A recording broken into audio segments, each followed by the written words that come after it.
Upaya Partai Nasdem menangkan Anies Baswedan. Dikenal, disuka, dipilih. Partai Nasdem sendiri tidak memiliki preferensi ya.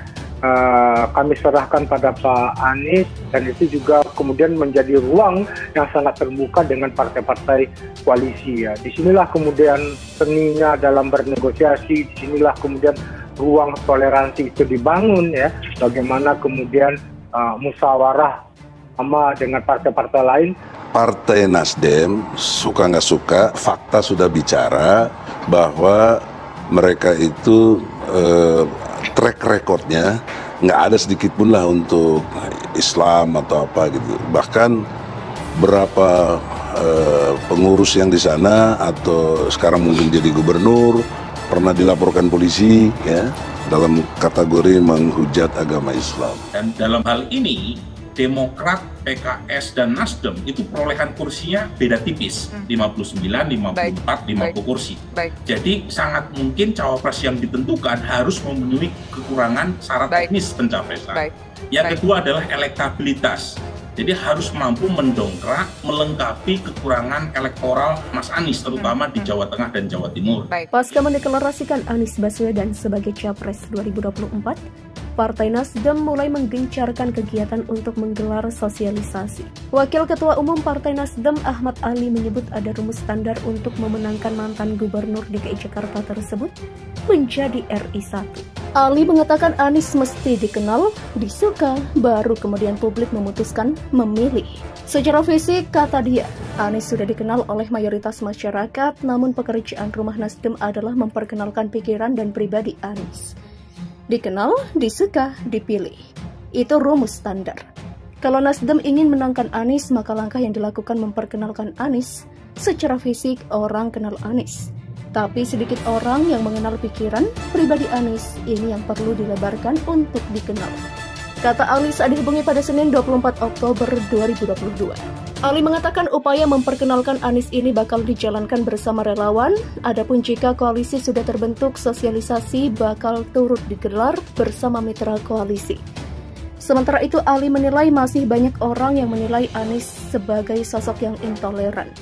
Menurut dia, persepsi ini tidak benar, oleh sebab itu Ali mengatakan Anies perlu turun langsung bertemu masyarakat dan menjelaskan fakta di lapangan. Faktanya tidak intoleran. Ketika semua orang pesimistis terhadap Anies, dia mampu memperlihatkan bagaimana kerukunan umat beragama di Jakarta begitu terjaga. Kata Ali, dia menjelaskan di bawah kepemimpinan Anies, umat beragama di Jakarta hidup rukun dan nyaman. Ali pun mengaku mendapatkan testimoni langsung mengenai hal ini. Ia menyebut cerita inilah yang perlu disebarkan Anies ke seluruh daerah di Indonesia. Alih-alih melalui media sosial, Ali mengatakan Anies mesti menggelar diskusi langsung dan menuangkan isi pikirannya. Kita harap cerita-cerita di Jakarta itu disebarkan ke seluruh Indonesia, tidak lewat sosial media tapi lewat diskusi langsung. Pernyataan sekarang sudah mulai, demikian kata dia. Ali mengatakan Anies sudah mengantongi sejumlah undangan pertemuan baik dengan relawan maupun masyarakat. Menurut dia, ini merupakan langkah awal bagi Anies untuk memperkenalkan dirinya secara utuh. Nasdem sadar bahwa memenangkan Anies Baswedan tidak bisa seorang diri, maka harus bersama relawan. Tanggal 25 ada pertemuan di Kabupaten Bandung, tanggal 2 ada deklarasi relawan.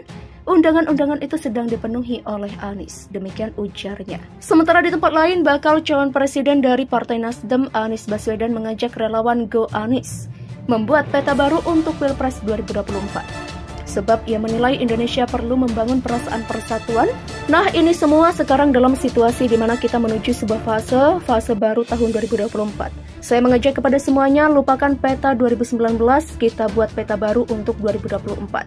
Kata Anies dalam sambutannya di acara Rakernas dan Ikrar Kebulatan Tekad Relawan Go Anies, Hotel Bidakara, Jakarta Selatan, Minggu 23 Oktober 2022. Mantan Gubernur DKI Jakarta itu mengatakan tidak mungkin ada perasaan persatuan tanpa ada perasaan kesetaraan, tanpa ada perasaan keadilan.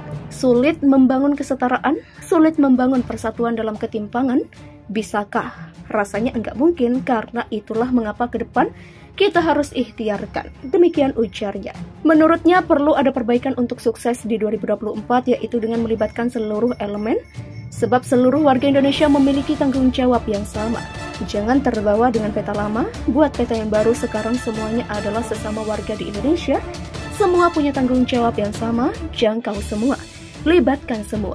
Jangan batasi dengan batas-batas apapun juga seluruh anak bangsa diajak dalam sebuah arus perubahan yang akan dikejar, itu yang digambar. Demikian ujar dia.